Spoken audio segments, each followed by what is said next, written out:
Greetings and welcome to This is Revolution podcast. My name is Jean Badgelan, in for Jason Miles today, who's taking a well-earned rest, heading off to California to enjoy beautiful Southern California, which I assume is a very beautiful part of the world.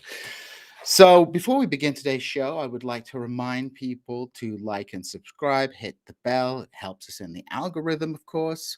If you have a comment, please feel free to leave it in the comments at the bottom. We do read all the comments, although we do not necessarily reply to them all. In addition, for those of you who have the means, please consider supporting us on Patreon, as that helps keep the show running and helps us bring more content to you day by day.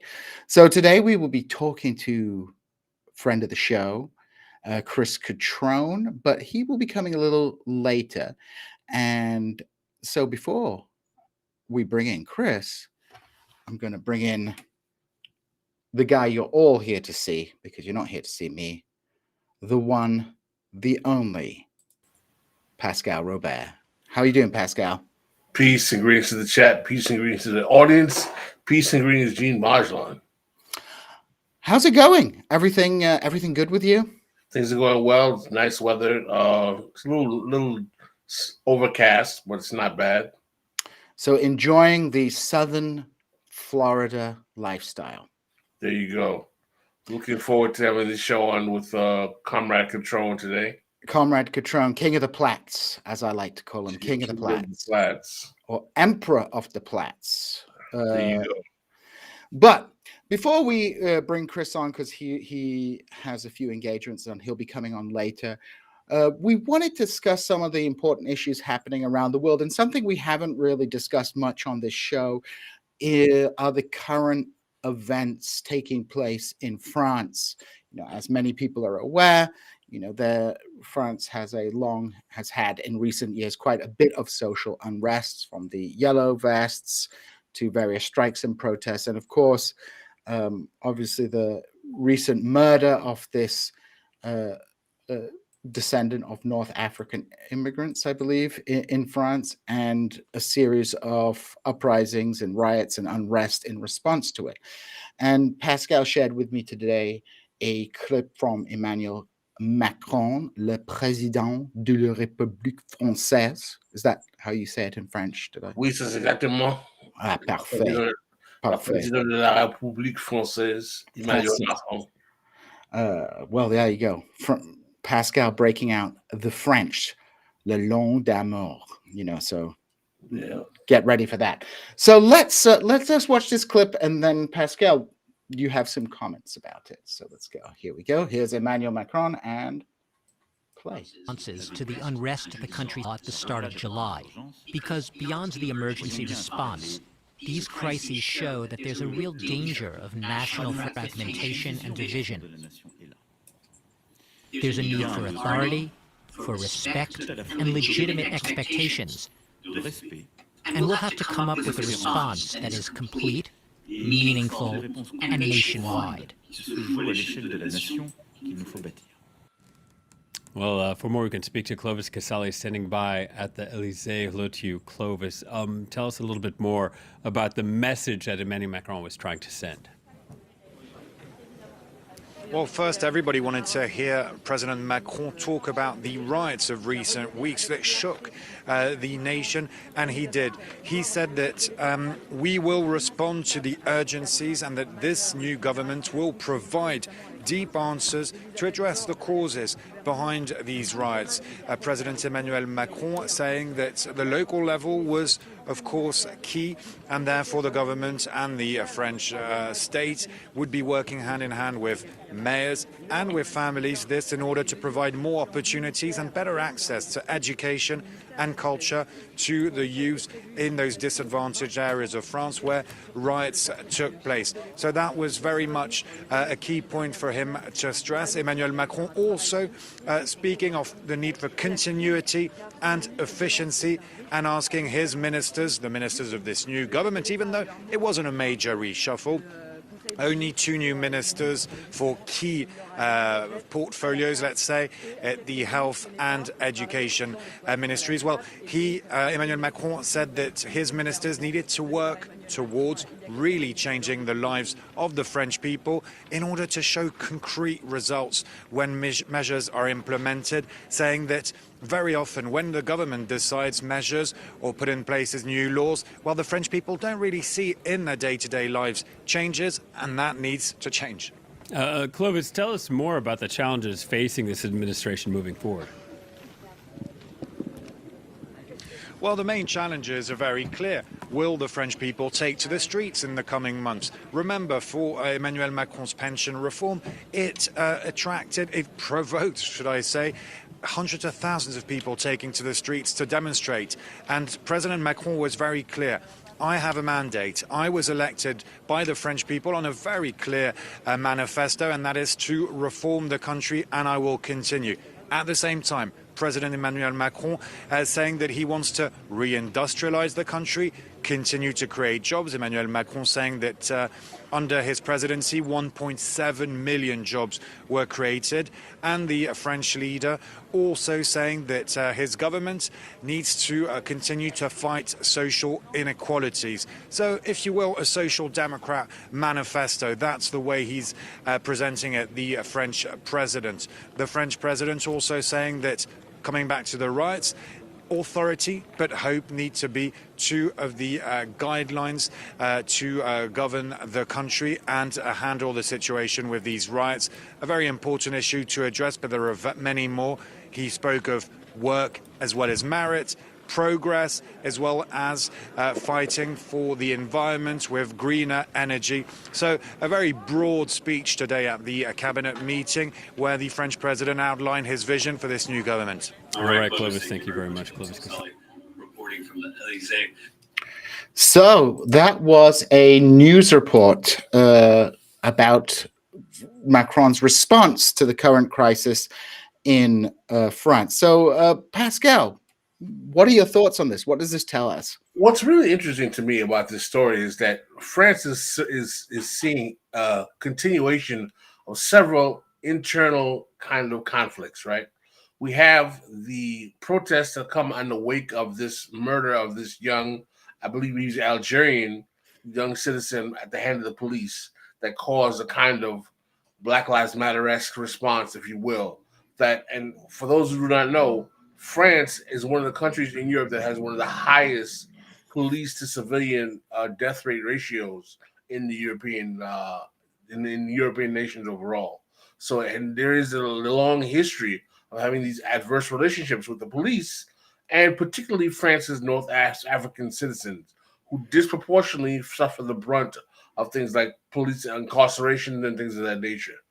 But at the same time, Macron is talking about expanding, social democracy and social welfare policies, but he's been facing critiques that caused another set of protests because of the austerity he laid down with the equivalent of the Social Security or the retirement pension plans that they have in France, where he tried to increase the mandatory retirement age by 2 years, which caused a massive set of uprisings as well, where people were like quite upset. So what is fascinating to me is that Macron is a guy who just barely got into office, who was facing the opposition from the right-wing candidate Marine Le Pen, who was even facing a more noxious right-wing candidate in the name of the other gentleman that I forget as well. And now is coming in already governing with austerity, already having a racial strife. And my question is that are the forces of reaction in the French political scene going to be able to make the necessary hay of the difficulties of the Macron administration to give them electoral support at the next possible time to vindicate their posture, demonstrating that Macron is quite not the man to be governing France? Not to mention that Macron is also having his deal of difficulty dealing with the former African colonies of France who are complaining about the CFE, which is the Central French currency that governs their ability to trade and buy resources amongst themselves and with other countries that they feel is an antiquated, leftover sign of colonialism. And overall question is that I'm not a lover of Macron by any stretch of the imagination. I think he's just a neoliberal kind of twit. But my question is that we don't talk about French politics enough here. Is that as much as France has tried to be the arbiter of being on the side of NATO and the U.S. with the war in Ukraine, he's also broken terms in terms of kind of playing winking an eye politics, blowing kisses to Putin, sometimes rhetorically saying that we cannot have NATO decide all of our affairs. How do you deem what's your read on Macron, Jean Bargelan? I mean, I don't know. He seems first of all, he seems to be a complete political opportunist. He comes out of obviously the business elite, the financial elite, and things like that. And coming into office, he certainly, as you know, represented this very strong neoliberal turn in French politics, an attempt to reverse some of the elements of this French welfare state, as you noted. There was the protest over the pensions. There was the protest over the way that quote unquote environmental policies were being implemented and how the burden of attempts to move away from a fossil fuel economy to put those burdens on working people. He was this like avatar of a kind of technocratic politics that is the kind of counterpoint to the right populism that we're seeing, sweep across the Western world. And it's quite interesting that, in response to this, latest round of unrest, he seems to be making noises about moving towards a quote unquote more social democratic type of politics, which seems like a big reversal, and perhaps reflects some of the fears that France's liberal elite have about the potentiality of someone like Marine Le Pen coming to power. It seems in Europe and the United States, we have this, toing and froing between a kind of mean-spirited, but ultimately quite impotent right-wing populism, and at the same, and on the other side, a kind of restorationist return to liberal technocratic rule coming out of the political center, which is equally as kind of unable to meet the particular historical moment. So we have, people got sick of Obama, they elected Trump. People got sick of Trump and they elected Biden. And I think, Macron is trying to navigate that dialectic that's taking place between these two kind of forms of discourse, and how sincere he is about moving away from his hard neoliberal roots towards perhaps giving some crumbs to the French masses. I'm very skeptical of this, but it's a kind of interesting turn of events. So, Gene, do you think that we are stuck globally in the rather horrific banality of a dialectic between the reactionary right and the liberal technocrat residue of the neoliberal age? And that's pretty much all we have going on in the world and in the major Western centers of power. I think that's almost undeniable, right? I mean, the left social democratic, left populist wave has broken as far as I can see. Corbynism has been defeated. Sandersism has been defeated. Syriza has been defeated. If you look at, for example, British politics, what is the Labour Party doing now? I mean, Keir Starmer, gave an interview the other day where he literally said, I don't really like Parliament. It's too tribal. I would much rather work with, Davos and EU elites, right? And I think, I'm paraphrasing, but that's pretty much that was his implication. The technocratic elites hate democratic politics. They hate small d democratic politics. They seem to prefer to be, dealing with their own oligarchical elite. But I think it does seem to be trapped between this dynamic, because the left sort of has collapsed. The left program has disappeared. The social democratic program is completely marginalized again. And so what else do we have?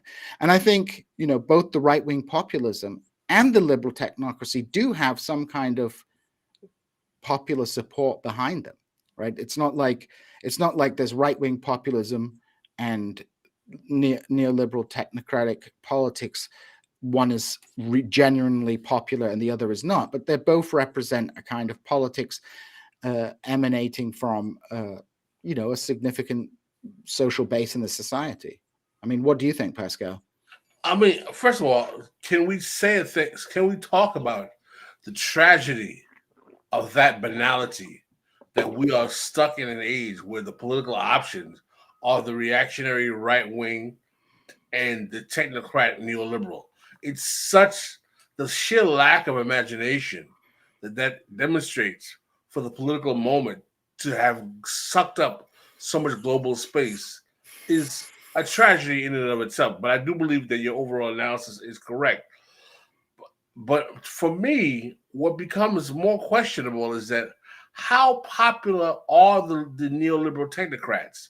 Is it really a popularity of ideology, or is it a fear of the consequence of the reactionary right? I mean, we hear the throwing around of the F word, the fascists, the fascists are here. I think one thing that you and I would agree upon is that Trump traumatized a lot of liberals in this country. Mm-hmm. Oh yeah, I would totally agree. I mean, Trump was really a gift in many ways to the Democratic Party. I mean, because Anton Yeager's talked about this. We had this period of post-politics in the 90s, and now we're at this period of hyper-politics where everything is sort of ramped up to 1,000. The stakes are ramped up to 1,000. But in policy terms, the same type of politics is taking place. I mean, in retrospect, looking at the Trump administration, it was definitely mean-spirited, was definitely cruel, and it definitely targeted certain groups for its own political, for its own base. And we're continuing to see this with attacks on, transgender people, with attacks on the gay and lesbian community, with, a symbolic assault on the gains of the civil rights movement. We may criticize something like affirmative action, and we may say that it doesn't solve the solution. It doesn't solve the issue of racial inequality, but the rationale behind the Supreme Court getting rid of something like the Republican Supreme Court getting rid of something like affirmative action is not for the reasons that we would criticize affirmative action. It is a symbolic assault on the gains of the civil rights movement. So yeah, I think we have this we have liberalism incorporating many elements of the left for not entirely irrational reasons, who are supporting them out of a kind of politics of fear. And I think this can be successful in certain places. In Britain, it looks like, the Conservatives, march to the right, and their complete mismanagement of Brexit and the economy is going to propel the Labour Party to power. But what kind of Labour Party? A Labour Party which is, to sum it up, is making its claims, we promise you nothing, right? We're going to make no promises. We're just not going to be the Tories. So, they make it's an argument out of fear and not an entirely illegitimate fear. I mean, you saw this recently, not just in the West, in a place like Turkey, where, in response to Erdogan's populism, the opposition rallied behind a kind of restoration of Turkey being a normal country, right? Going back to the good old days, that they were going to, follow the international advice on economic policy and move away from Erdogan's idiosyncratic policies, that they were going to restore the old regime that existed before the AKP.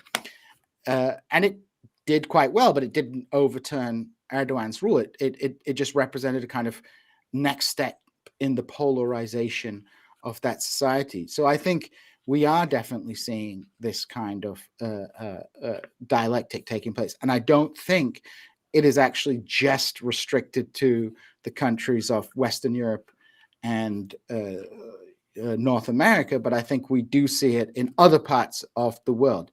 Now, of course, there are places where there are strong left movements, whether one agrees with those movements or not. You have places like Brazil, you have places like Venezuela, Bolivia, Nicaragua, where that dynamic is perhaps not as helpful to understand the politics in those countries. But I think we are seeing it in a lot of different parts of the world as well. And it is a kind of depressing and banal type of political development. And one I think is perhaps also pretty dangerous for the left, in that, because politics is siloed in this way, the left ends up either being, sucked into supporting liberalism, or for contrarian reasons, tailing the right-wing populists and not developing its own programs or its own institutional shows, but, reacting to the ebb and flow of capitalist politics.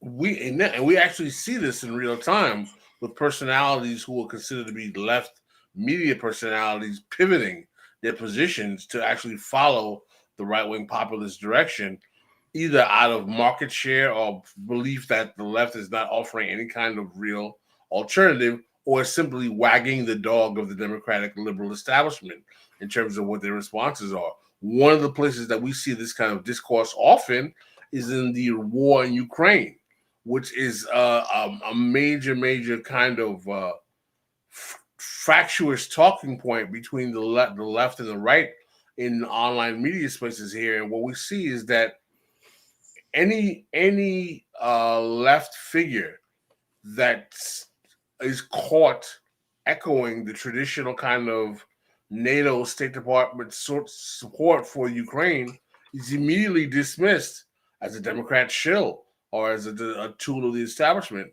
Well, or if you're not completely, addressing things in terms of terms that state that, well, the United States provoked Putin into this position, you're considered to be some kind of a pawn of Biden.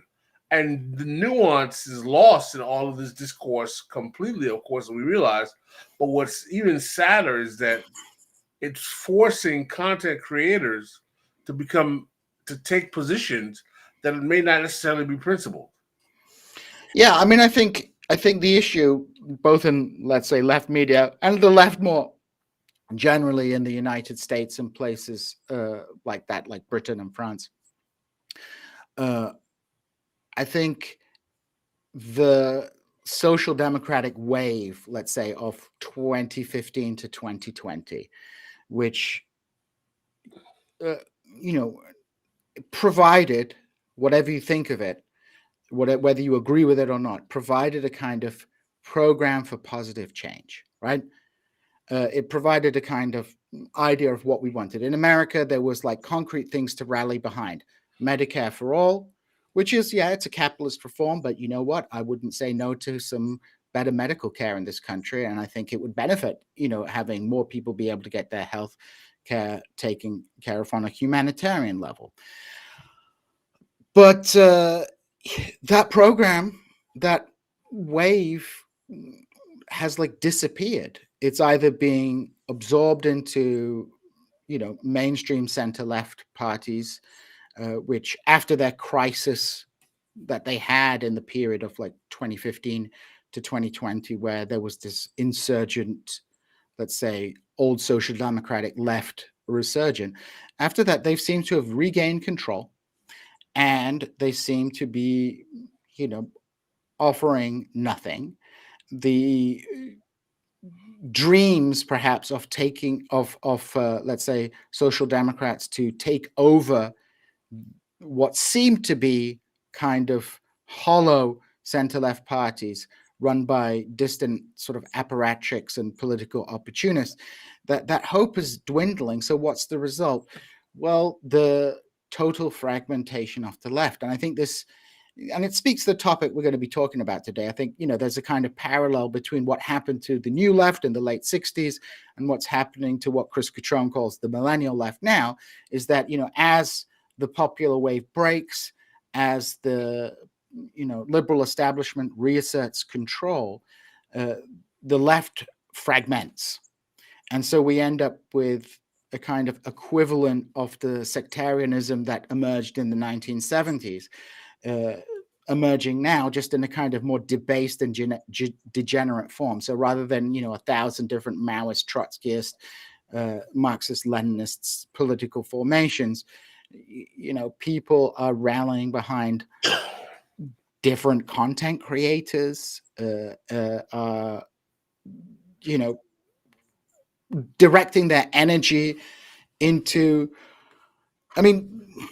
put it this way, I don't think having critiques and discussions within the left is like wrong. I think that's absolutely essential, but a lot of it just ends up becoming personality politics, and you have to rally behind one content creator or another to decide on whose side you are. And I think, it's a pretty sad and depressing movement. I think a lot of people are becoming depoliticized right now. And those who remain are either being sucked up into kind of Democratic Party politics or, Labour Party politics, or they're going down the kind of sectarian kind of political cults that are taking place. I think there's a lot of truth to that. Very sadly, I think it's a lot. It's a very precarious situation that we find ourselves in, because ultimately, I think that the problem we had was that the moment of the inflection point of success for this burgeoning left politics between 2015 and 2020, unfortunately, was squandered, not necessarily in and of itself, but I think the realpolitik of the fact of the matter is that a decision was made to not allow the victory of the neoliberals to create a situation where the Social Democrats were the spoilers for the reactionary right. Mm. In other words, there was a decision made, and I think the decision was made pretty high up, particularly with Joe Biden. I would say within the Sanders campaign, that Biden can't be made to be the enemy of the Sanders coterie anymore, out of a fear that it's going to give energy to Trumpism. And I think that decision was made in 2016 after Trump won as well. And I think it continued to 2020. And I think that sadly, part of the reason why the social democratic left suffered is a consequence of that decision. Yeah. I agree. And I think there's another reason for that, Pascal. People, some of the most alienated and critical elements of the left, those who, attack the squad, who are angry at, Sanders, et cetera, and for legitimate reasons, had a hope when they supported that movement that, for example, the formation of the squad would represent, a Tea Party for the left. But the problem is the type of politics that the Tea Party was doing and the type of politics that the squad was attempting to do are quite different, right? The squad was not, for example, doing the old, let's say, Bolshevik parliamentarianism where they enter parliament, but they're not supporting, bourgeois politics, something that the German Social Democrats did before the First World War, while they avoided what they called ministerialism. They, occupied spaces in the parliament, but they weren't necessarily using that platform to support, let's say, capitalist reforms and policies per se. The squad came in with a political program and a set of objectives and hope to work through the Democratic Party to achieve those objectives. That's very different from the Tea Party, which its primary job was to obstruct. It didn't really have a kind of positive program, or at least a positive program that would need a fundamental, like, rejigging of the health system, of the education system, that would lead to quite significant transformations in the nature of state policy in the United States. It was more to dismantle, and that's a different kind of politics. So inevitably, the squad increasingly has been drawn into the realm of Democratic Party politics, not as, let's say, an oppositional force, but as a force that is working inside that party. They do still make important stands, like, for example, the recent, I think it's worth praising the recent vote against the House resolution to kind of entirely whitewash what's going on in Israel. But I don't think they could ever have achieved, I don't think the squad and that element of politics in the Democratic Party could ever really have been what some people had envisaged it as being this kind of Tea Party for the left, dragging the party to the left. And so we end up in a period in which I think people are frustrated, right? People are frustrated because they don't see a pathway forwards.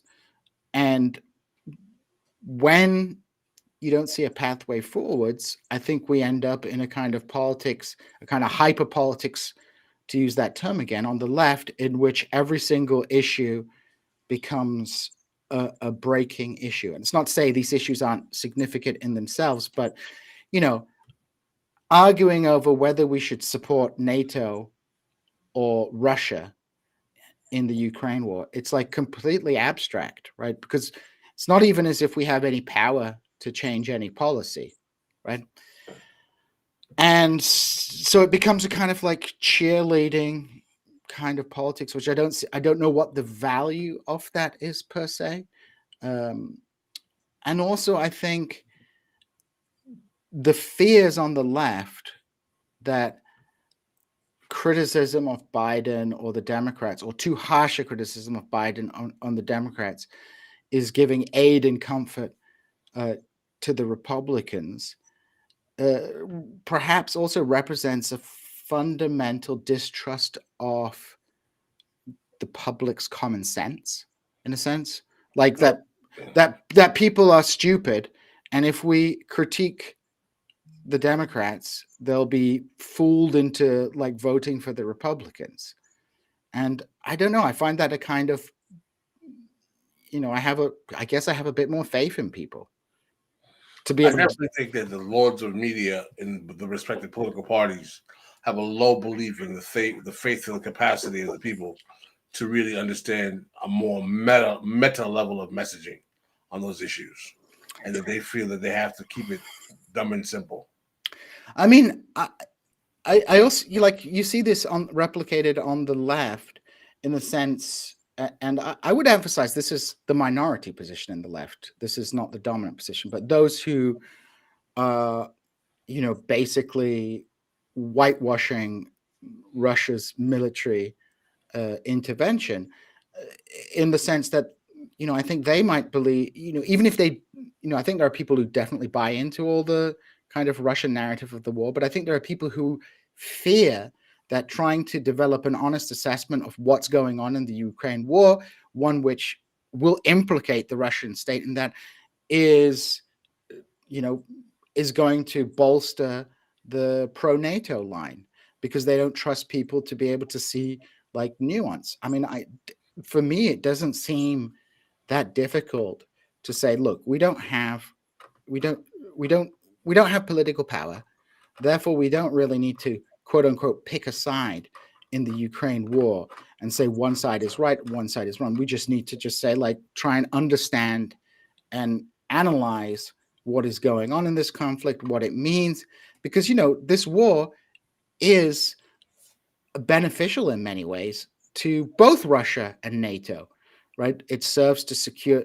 It's served to reinvigorate Putin at home. Imperialism is often a domestic project designed to consolidate power at home. At the same time, it's revivified NATO. It's drawn a bunch of countries into NATO that weren't previously in NATO. So, you know, who's winning in this war? Everybody is winning in this war, perhaps except for the Ukrainians, who are kind of stuck in this war, stuck in the middle of this fight. At the end of the day, Ukraine will be devastated, and it's a pretty sad state of affairs. But I don't know what the benefit would be of picking a side in this conflict, as opposed to trying to understand and analyze what is happening. Yeah, well, our guest is here, so we should.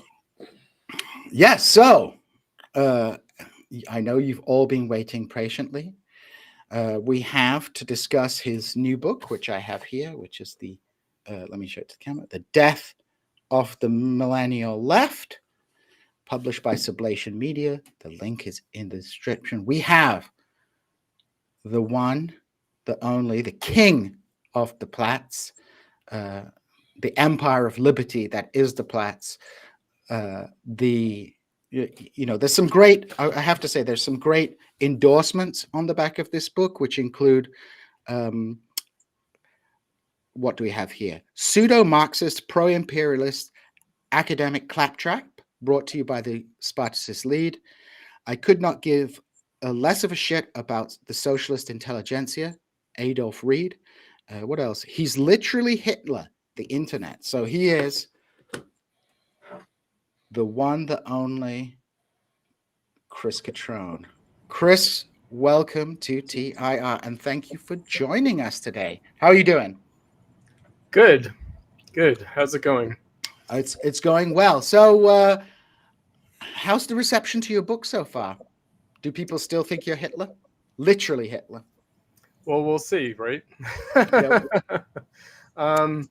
No, I think that the reception has been good so far. Generally I've gotten good feedback. I'm very interested in what you guys have to say. I do have certain audiences in mind. There was a piece in here, The Paths to Marxism, that I wrote, really prompted by the prospect of being on TIR. Oh, awesome. Yeah, so I think maybe the first time you guys had me on, and I thought, okay, I'm going to be on with the Adolf Reedians, Pascal and Jason as Reedians, and as a fellow Reedian, I felt motivated to kind of give an account of myself, and so that made it into the book. Oh, that's awesome. So, Chris, I've read through the book. I haven't read every single essay. I think people should be aware this is not like a book of, it's not a single book, but rather it's a collection of essays. The subtitle is Interventions, 2006 to 2022. Now, obviously people who know you, who know TIR, know that you are, a founding member of the Platypus Affiliated Society, the Béton Noir of the academic left. And I think before we actually begin to start start discussing the book, and there are several themes that are discussed in the book, which I want to go over. I wanted to ask you, ask you to give our listeners a little bit of background to the Platypus Affiliated Society, what it was, because I think this book, and this book comes out of your involvement in the Platypus Affiliated Society, which was kind of your return to the left, following being mothballed, as it were, and some of your students decided to get you out of the closet, as it were. Yep. And bring you back into quote unquote the discourse. So I think the context of this book is important. So perhaps you could outline, how Platypus came about and what exactly it is. Okay. So, just very briefly, I was teaching for a number of years early in the War on Terror. So I had started teaching as a graduate student in 2002. So after 9/11 and after the US invasion and occupation of Afghanistan, but still before the Iraq invasion. But I think that it was already starting to look like it was going to happen. And I was teaching Marxism. I do teach Marxism. I teach critical theory. I teach the Frankfurt School, and I teach it in a very Marxist way. I don't hold anything back. And because of that, I think that the moment, students were very politicized around the anti-war movement. And so they kind of wanted me to connect the dots between what I was talking about in terms of Marxism and what was going on in the world around them, and maybe more specifically, the left that they were encountering in the anti-war movement. International Socialist Organization, Revolutionary Communist Party USA, also SWP in the United Kingdom. Absolutely, because I had British students. I did have British students. Who were graduate students. And so they were very, very much, and I think the SWP in the UK has a kind of an outsized presence in comparison to an organization like the ISO in the United States. Yeah, I mean, the SWP was, at least I don't know if it's still today. I mean, they got Me Too'd not so long ago. So they had a them big, and everybody else. Yeah, they had some Me Too issues out there. But SWP, when I was at university, I did my undergraduate at the School of Oriental and African SOAS, of course. Yeah, it's SOAS, which was really at the epicenter of this, in part because SOAS attracted a lot of quote unquote radicals, also in part because you could buy weed in the bar. But probably not the only school where that was the case. No, SOAS there was a myth that the School of Oriental and African Studies bar could not be entered by the police without the permission of Princess Anne or something like that. It was like some weird stuff. Oh, that's brilliant. And so you know from teaching in the United States, Gene, that until relatively recently, in my time teaching, they've changed this. But if students were caught with drugs on campus in the United States, the campus would not call the police. They would not. Oh. Now, in Chicago, they've actually passed a municipal ordinance that obligates the campus to narc on the students. Oh, that sucks. It's really bad. And so that means the residence hall, the RAs, the resident hall assistants, they're all turned into narcs because the city mandated it. Because it used to be, we'll take care of this ourselves, and we don't want to, get the students arrested. And it really sucks, right? So I don't know. I mean, Europe doesn't have civil liberties, so well, it was no, but I think it was maybe a remnants of feudalism. Who knows? But yes. Oh, you mean the exception? Yeah, the exception. In other words, the only civil liberties you have in Europe are remnants of feudalism. There you go. Right. So yeah, no. When I was at university, the SWP was extremely dominant. They were, very critical in the anti-war movement, and obviously out of that evolved Respect, which was this kind of popular front with Islamists. Yes. So that's right. So we had this kind of very political moment. I would note that a lot of the student leaders of the time, I won't name names, they all now have very nice establishment jobs. A lot of them in the media. And this is what we can talk about, how the millennials have aged into a position where, of course, their leftism has trained them to be part of the establishment. Well, yeah, how is that different from any other prior generation, Chris? It's not different, right? Except for maybe, I don't know, Lenin. Yeah. Right? I mean, listen, if we want to compare the actual vanguard of global socialism in the world at the early 20th century, where we're barely in a barely industrialized country, to what is happening in a post-World War II society where you're dealing with forces that are trying to develop a left in the centers of capitalism in the world. It's obvious to say that false equivalence isn't even a good terminology. Rosa Luxemburg, Karl Kautsky, take your pick.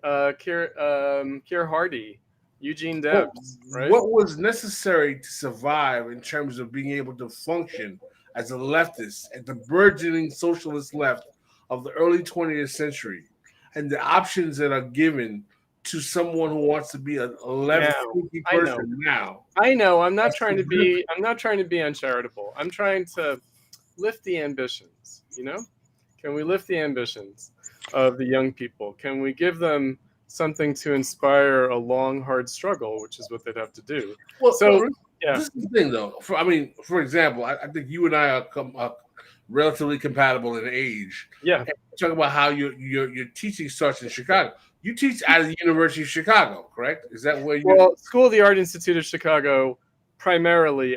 Although I did teach at the University of Chicago for a good 16 years, and I taught a lot actually there because I was teaching the core curriculum. But no, not anymore because I got purged. Okay. Well, as you know, got purged. That is an institution of profound reaction. No, it's not, Pascal. It has a reputation. It's a liberal school like University of Chicago. It's a total Democrat place like any place else, and it has been for a long time. Hold on. It has two places, two little cubby holes that nobody ever goes to. The economics department and the committee on social thought. Two little cubby holes? That's a two little cubby holes, very well funded. They have very nice banquets and cocktail hours. But no one who's not in those programs. The University of Chicago School of Sociology probably did more damage to the perception. Okay, that's a different thing, though. And that's a complex one, isn't it? That's a very complex one. This is where we're Reedians. Yes, absolutely. Sociology department. But that's almost an esoteric issue. We wish we had Cold War sociology today in the social sciences, because now it's all quantitative nonsense. It's all econometric nonsense, right? At least they tried to get at some substance. I mean, yes, for reactionary purposes, no doubt. But actually, the University of Chicago was not exceptional that way. So the Robert Park School of Sociology definitely did damage, but in a very subtle way, right? Like the association with Richard Wright, like a very subtle kind of damage, which maybe is the worst kind. But we wish we had that now, I think. Well, considering that sociology is pretty much preaching eugenics nowadays, I can make it. I can understand. You know what I mean? Who's not preaching eugenics these days? As they say, it was bad, but it could get much worse. Indeed. But I want to get back on track. Yeah. So, Platypus is formed at this moment, which I lived through as a old millennial. I lived through this moment. You were politicized in this moment, Gene, were you? I mean, I would say I was always kind of politicized because you're a red diaper baby. I'm not a red diaper baby in the sense my mom is a kind of working class old labor supporter, and my dad is the son, is a PMC son of a feudal aristocrat who is basically inclined to left nationalism. He's like the perfect kind of left liberal technocrat. This Kurdish nobility. Yeah, I'm well, not. That doesn't preclude you from being a communist. It really doesn't. In the third world, it's almost like you have to be. I mean, like in my family, of course, there were communists, and my father was a supporter of the Kurdistan Democratic Party, which today is an extremely reactionary party. But it was part of the Second International, no? Well, no, I think it was an observer member of the Second International, but it was found. Socialist Party. It was called the Cold War Socialist Party, but it was a socialist party. It was established with the support of the Soviet Union. That's why it's called the Kurdistan Democratic Party, because Kurds obviously have to go through the bourgeois democratic revolution before they can have a socialist party. Right.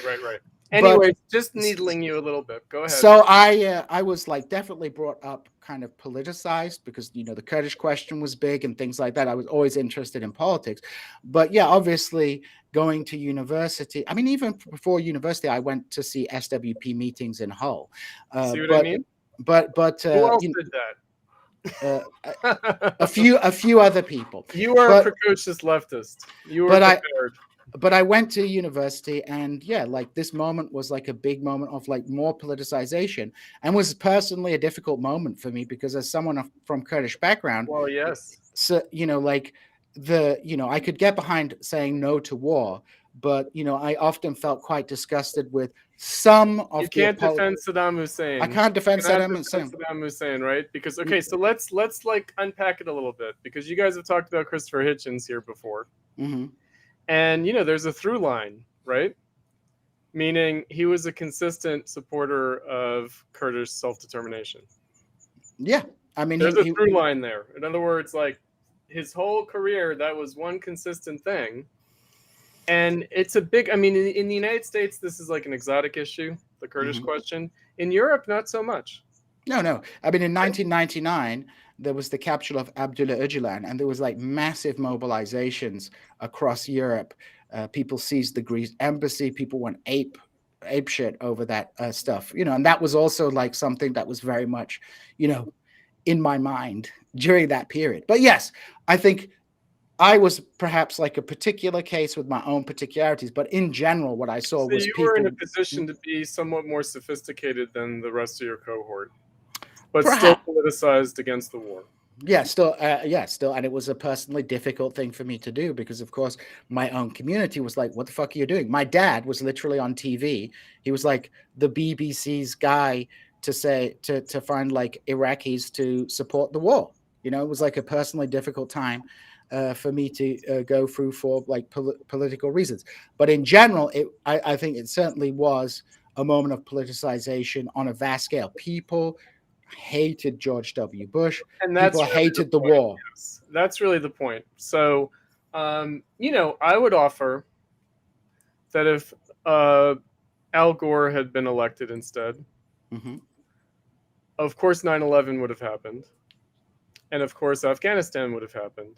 But I would even go so far as to say Iraq would have happened as well with Gore. Well, Joe Lieberman is the VP.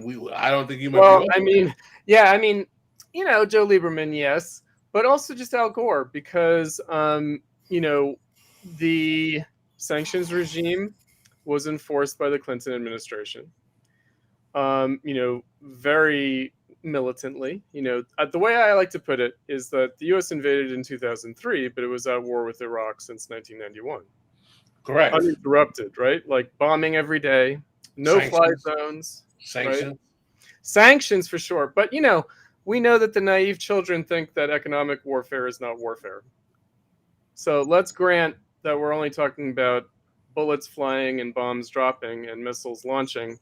Well, that was happening like constantly with respect to the U.S. and Iraq, continuously up until the George W. Bush invasion. And so, I think that the war on terror definitely facilitated something, but also the end of the sanctions regime looming, the unraveling of the oil for food regime. It was going there, meaning Iraq was a failed state. It was turned into a failed state successfully by the United States-led world community. It had lost sovereignty over Kurdistan. It had lost sovereignty a great deal over the southern Shia region as well. It was on the back foot for sure, and Baathism had was kind of reduced to a kind of a Sunni kind of tribal chief sheik kind of basis. It was deemed a reactionary politics as opposed to a progressive socialist light. But I would say this. I mean, like the sanctions regime worked in what it was meant to achieve, which was to ensure Iraq didn't collapse from within, but also to ensure that Iraq couldn't strike at Israel or other regional powers. Or Saudi Arabia. Saudi Arabia. And so, yeah, we had this moment. But people, I mean, like the Iraq war for most people was like politicizing and also extreme. It was also just so blatantly an act of like just aggression, like that people didn't buy the rationale for the war. They didn't. No, that's right. And I think that it was helped by the fact that it was George W. Bush and not Al Gore. In other words, I think there would have been a more successful rally for the war if it had been the Democrats. But we'll get there. We'll come back around to the Democrats. So this was the moment Platypus is formed. And so it is. Give me the context. Yeah. So, they basically, my students, and it was a group of graduate students at the School of the Art Institute of Chicago, as well as undergraduates at both schools, who approached me independently of each other and wanted to do an extracurricular reading group that could be more of a political view from a Marxist perspective on contemporary events. And so, and I said, well, my University of Chicago students have asked me too. And, not only you SAIC graduate students, but even some SAIC undergrads have asked me. And so, yeah, I could do this, but be warned, there's not going to be any turning back. Right. So it's going to get, very, very political and very contentious and very controversial immediately because, I know the left. And, it's going to be intense. Now, what I'd say is that we did a reading group, and a reading group is one thing. But then we really wanted to engage contemporary leftists. So we were reading people's work, like who were, writing at the time. And we had some, we invited them to come to the reading group to talk about their work. So Kevin Anderson and Janet Afari had written a book about Foucault in Iran. And we had them come and talk to us. Because it looked like Iran was going to be the next hit, on the list. And then we realized, well, actually what we'd like to do is bring people into dialogue with each other, right? So we'd like to see what the ISO would have to say to Kevin Anderson and vice versa, right? And then we realized that we needed an organization to do that. And that's really when Platypus started. Is that, in order to do these things responsibly, we had to have a student organization, we had to be able to reserve space, raise money, do stuff, right? And so, and it was a different time, there was a lot of student activism. New Students for a Democratic Society had its founding convention at the University of Chicago in 2006, the same year that we did the reading group. And so it was, I mean, my own perspective as a kind of an eyewitness, I would say that, it's been a come down since then. It's really been a come down. The Millennial Left has diminished ever since basically Barack Obama's election. But so Platypus started, and almost immediately we got embroiled in, controversies around who we were inviting to panel discussions, who's willing to talk to whom on the left and who's not. But actually we didn't really hit any major controversies other than the Spartacists heckling, but they're gonna do that to any ex-member, right? Only really after the anti-war movement collapsed under Obama did the left sort of retreat and become more recriminatory, acrimonious, suspicious. They kind of went back into their sectarian mode as usual. And really it was only after Occupy Wall Street collapsed that we really got like a very negative treatment, right? So we kind of went through those two waves. But anyway, started in Chicago at two schools, but then immediately spread to DePaul University, Northwestern. And then, some students relocated to New York, and so they started a chapter there. My British students went back to London. They started doing stuff there. I also had some German students. When they went back to Germany, they started things there. And, it grew accordingly. We had some Canadians who were, who had heard about us, and so they got in touch with us in Toronto. And so, yeah, that's how it happened. And, this book collects my writings written for Platypus and written for their publication the Platypus Review, which is a review of Platypus's activities and engagements. And, so it's our panel discussion transcripts, it's interviews with people who couldn't attend panels but wanted to, address the same subject matter.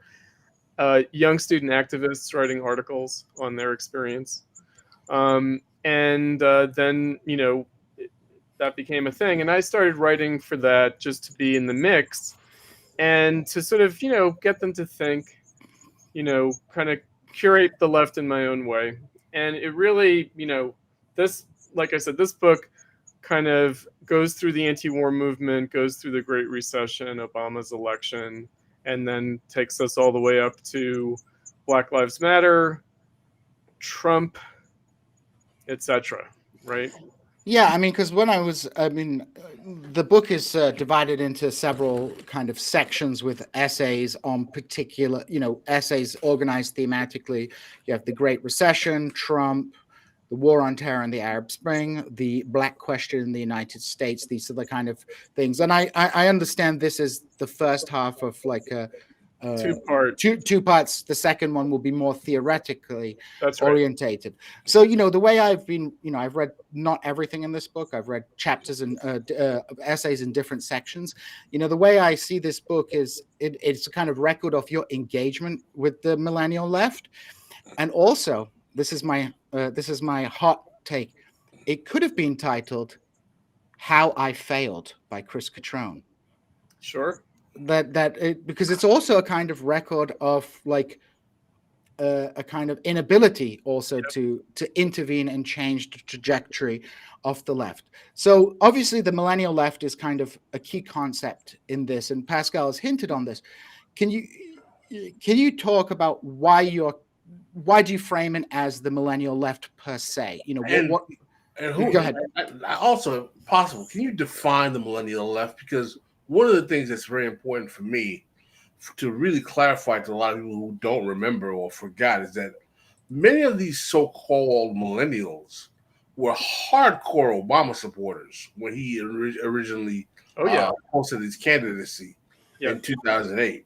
Large number, definitely large numbers of, there were some significant Generation Xers, but there were some late or older millennials who were big time Obama supporters. For sure. Okay, so you and I are the same age basically, and so my politicization is probably very similar to yours in the 80s. So Central American and South African solidarity, like anti-apartheid, Central American solidarity, basically dissent from Reaganite Cold War U.S. policies. Yes. Right? And so our experience is through things like the Jesse Jackson campaigns of 84 and 88. Yes. Right? And so, we do have our defining moments. I mean, they're not like the Vietnam War or the Civil Rights Movement or Black Power, right? And second wave feminism. They're not as dramatic as for the boomers, but we had our moment, right? Hip hop and Public Enemy. Well, that came at the end, right? So the hip hop revolution was a kind of like checking out of politics, no? Right. A little bit, right? I agree. Right? And I talk about that in the book too, in case you're interested. I talk about Public Enemy and NWA being like a kind of a bookend, right? So like a kind of a bookend on the 60s, that you kind of, you read Eldridge Cleaver and you listen to NWA and you're like, okay, right? Did you do that, Pascal? I did, yes, in some way. Right? Yeah. Or Autobiography of Malcolm X, and you listen to Public Enemy and you're like, and Spike Lee, obviously. There's definitely a very, very interesting trajectory of how we go from the new left of the 60s into Black Power and into the way popular culture reifies Black Power in the 80s. In the 80s, right? Because there was a 70s version, Blaxploitation, which is kind of like, I know that it's controversial to say, but I think it's redeemable. I don't know if it's redeemable. There was a lot of tacky art in there. Oh no doubt. But I'm talking like there's a kind of a political sensibility and a humor about it that I miss. I miss that. I think that it was more willing to laugh at itself than most Yeah. most of that post-black popular culture that's after that. Right. You know, because it's a little dire. Like Public Enemy is a little bit dire. You know, it's a little bit right. like Yes. You know, it's just like okay. I think what also happens is that the belief in the rhetoric of uplift the race and the obligations of that become more serious with the rise of the 80s and the rise of Clintonian politics. Enemy are like Nation of Islam. Yeah, that's true. And I'm like, these are the conservatives. Hello. Well, one of the things that's really fascinating about Public Enemy at that time is that they are throwing in all types of politics. They talk about Joanne Chesimard, and yet they're talking about the Nation of Islam. So they're literally incorporating. Welcome to the Democratic Party. Right, they're incorporating elements of black politics that would have never been able to juxtapose themselves with each other at all. Or they can again in the Democrats. They can't. Right, exactly. Right. The same way you can have Maoists for the Democrats. Why not Public Enemy for the Democrats? Yep. Communist for Hillary was a thing. I mean, CPUSA, no doubt. So and of course this is a period of, not only political despair, confusion, but also the death blow to the labor movement, the deindustrialization of the country. 80s were rough. 80s were rough. So me and Pascal can also bond on this one. 80s were rough. It was. I mean, I say this all the time, and Pascal had a good time in the 80s. That's what he's going to tell. Well, I did have a good time in the 80s, maybe because I was listening to a lot of house music and going to a lot of parties. But the part I'm trying to say is that we were living in a profound period of reactionary politics, and the notion of even having a left was outside of so many of our consciousness that we were just trying to fight what we thought was so horrifically bad. But those of us who became leftists, we were hardened and steeled. That's true. Lenin. We were prepared, I look back at the damage that was done to the 80s, to the political infrastructure of to global society, not just American society. And we're still not over it. No, of course. It made the world that we're living in. Yeah, you said exactly. It made the world that we're living in. We're still not over it. And I just don't know what we can do to get over it. Maybe that's why I was so kind of like blaring about the Chicago school, because I remember the videos of people like Thomas Sowell and Milton Friedman and all of these people talking about their theories of economics and how they were being so if we're going to be like serious revolutionaries, Pascal, we got to know our enemy. And the way you win in war, you got to empathize with the enemy. You got to know where they're coming from. You got to know what they're about. Chris Cutrone's been reading Sun Tzu. Well, you do, right? Yeah, and you also need to feel their agonies. You have to understand their failures. Because the way that I'd put it, someone like Milton Friedman or someone like Thomas Sowell, these are like tragic figures. They didn't realize their program. They got taken advantage of by capitalism. And the only way that they influenced things was in a very limited, one-sided, distorted way. And so, I would say, we got less than half of Milton Friedman's program.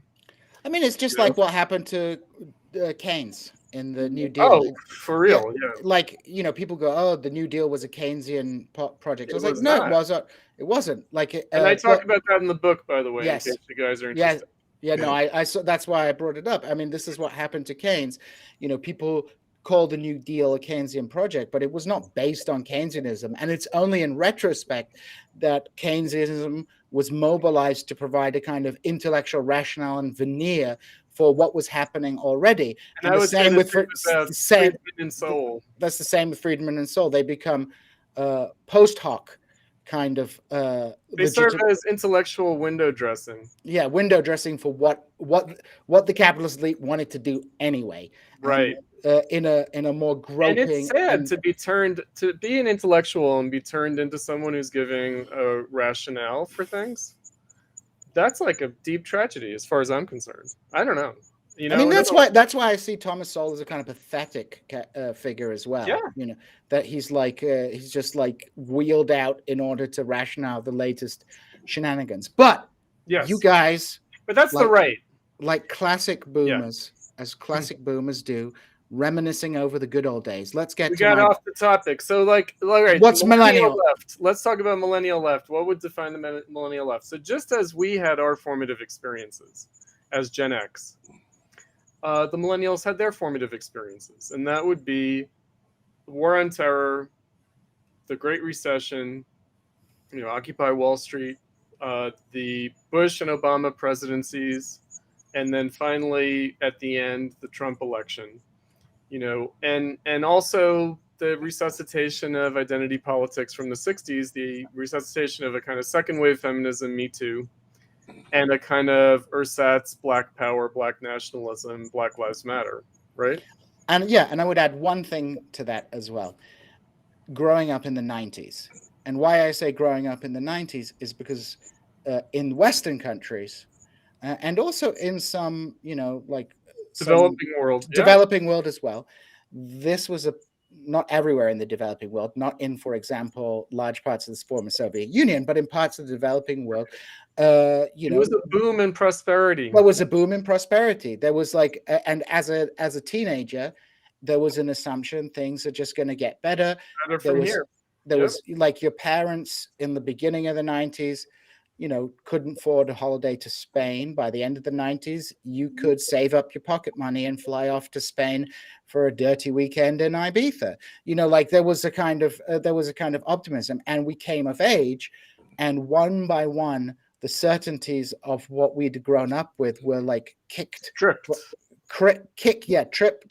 kicked, and booted. Like you had the scales fell from your eyes. Yeah, it was the Charlie Brown and the football moment. It's like you get up, you know, we've been told, you know, America and the West is intervening around the world in Bosnia and things like that to help people, that people in Sierra Leone are begging for the reintroduction of colonial rule and they miss the British, etc. I mean, this is my and then suddenly the Iraq War is just like, whoa, this is just out of control. I mean, it wasn't even Afghanistan. It was the Iraq War. I mean, yes, that people were like, this is insane. And then we grow up a bit more, and then 2008 comes along, and it's like, sorry, you did all this studying, but you know, you don't get a job at the end of it unless you have the connections. And like for my cohort, my milieu at SOAS at the time, you know, the pathway, because SOAS is a relatively elite university, I would say, not a top elite university, or anything, but you know, they had a pathway into NGOs and stuff like that. And media career. Media, they had a career, but there was fewer of those, and they paid worse. So you could like basically get sucked into the NGO industrial complex. You could get sucked into the intelligence services. You could get sucked into media, or if you were a kind of loser like me, academia, which was the loser's way out. Right. So I would just say that, again, the formative experiences of the millennial left are quite different from the formative experiences of Gen X. You know, at the tail end of our Gen X experience was the kind of post-Soviet World Social Forum kind of alter globalization, anti-globalization, you know, that kind of culminated with the battle in Seattle and that kind of stuff, right? I mean, I was not there. Do you know what I mean? Like, I mean, I actually did go to some social forum stuff, but you know, you wouldn't have caught me dead in Seattle for that one. And so, you know, because I was just like, okay, yeah, you know, you want to protest Clintonite neoliberalism, but let me go back to something that you said, Pascal, because I think it's important. So a lot of damage was done in the 80s, right? To what? You know, for whom? In other words, I look at it, I mean, the problem with our generation is that, again, we have this kind of 60s boomer new left kind of set of assumptions that we inherit from them pretty credulously. We're kind of their students, and we're in their shadow. And we kind of wanted to go back to the 60s. We wanted to sort of, reanimate the movement that was. But, the 80s to 2008 is also the longest and biggest economic expansion in world history. Do you guys know that? I mean, yes. I mean, this is the contradiction of neoliberalism, right? Like it pauperized and traumatized millions of people, but it also created its own new social base. And I would say, a country like China today, which has, like from a utilitarian perspective, has done more to eliminate poverty than like any country in history. Right. So I mean, in a shorter time. That is principally neoliberalism, right? That is neoliberalism. And, so now if we look at it in terms of, did it undermine a potential for socialist politics?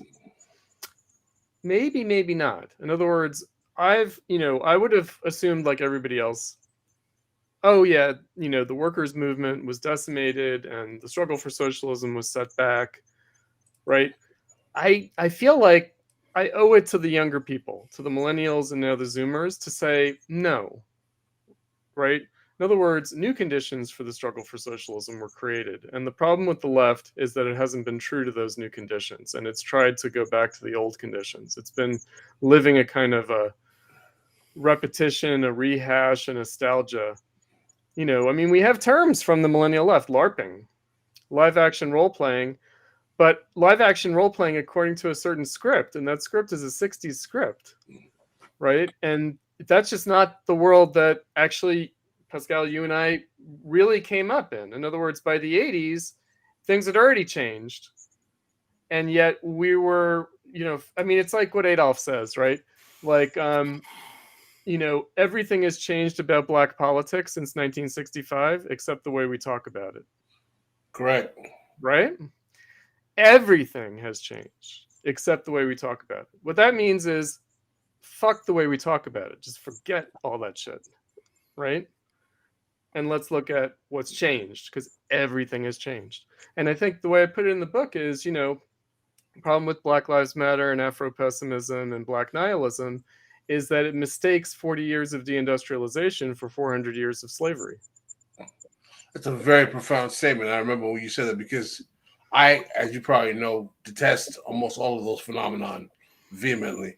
And I think that one of the main reasons why I've always had a problem with them is that they fundamentally are rooted in racializing consequences that are rooted in political economy. In other words, because they don't understand that there's a particular way in which the political economy of race and capitalism otherizes Black labor, it assumes that it is the Blackness that is otherized. Right. The fact that Black people are relegated to concepts of underclass ideology disproportionately. That's right. No, exactly. So it's a strange, I think another way that I put it is it's a significant but yet strange misrecognition of proletarianization. Right. And I would also argue that the main reason why that path is chosen is because the gatekeepers who are speaking that language are getting paid by the liberal establishment, by the NGOs, and by the universities rather handsomely to create this performative types of racial outrage in order to create the illusion that they are neutralizing Trumpism. Oh, well, right. That's the truly insane part, because obviously there was a problem before Trump, long before Trump. Meaning Black Lives Matter and certainly Afro-pessimism, Black nihilism was there under Obama. And you could say Obama brought it about because it sort of definitively proved that the Democrats' Black politics leads nowhere. Right. And it's a reaction to Obamaism. Yes. And, it's a funny thing in terms of, so the university, right? Obviously, I'm in the university environment. Generally speaking, I'm in academic culture. They couldn't talk about class if they wanted to. They don't want to, but could they even if they wanted to, right? So again, that like Cold War sociology or liberal sociology or the Chicago School of Sociology, Robert Park sociology, tried to talk about class. That's been over for a long time, right? I don't think the university could talk about class if they wanted to. And of course, they don't want to. But they don't have the ability to talk about class at all. Yeah, I mean, and it's kind of a default. In other words, it's not like a master plan. It's more like a convenient default that these things get shunted into what the elite can do, right? What it can do, which is basically change rules of etiquette and try to diversify itself, right? It's also it's ironically, I think, this complex of ideas like Afro-pessimism, 1619 Project, the counter-revolution of 1776. To me, they represent American nationalism, and sure. And they represent parochialism, not just nationalism. Parochialism. Yeah, they represent an American nationalist narrative that is appealing to the small element of Black society that benefited from the liquidation of the legal regime of racial discrimination. You guys know Spencer Leonard, of course. Yeah. Right. So he was really impacted, I should say, by Charlemagne the God and the Breakfast Club, taking to task Vivek Ramaswamy, saying, "Look, you people, immigrants, come and take advantage of the wealth that we Black Americans created." ADOS. It's ADOS, a descendants of the American Revolution. It's so, but it represents. And I'm just like, and so, because poor Spencer, because his connection to the subcontinent. And so, this is like almost geared to like trigger Spencer, and, and it's just like, this is where it's going.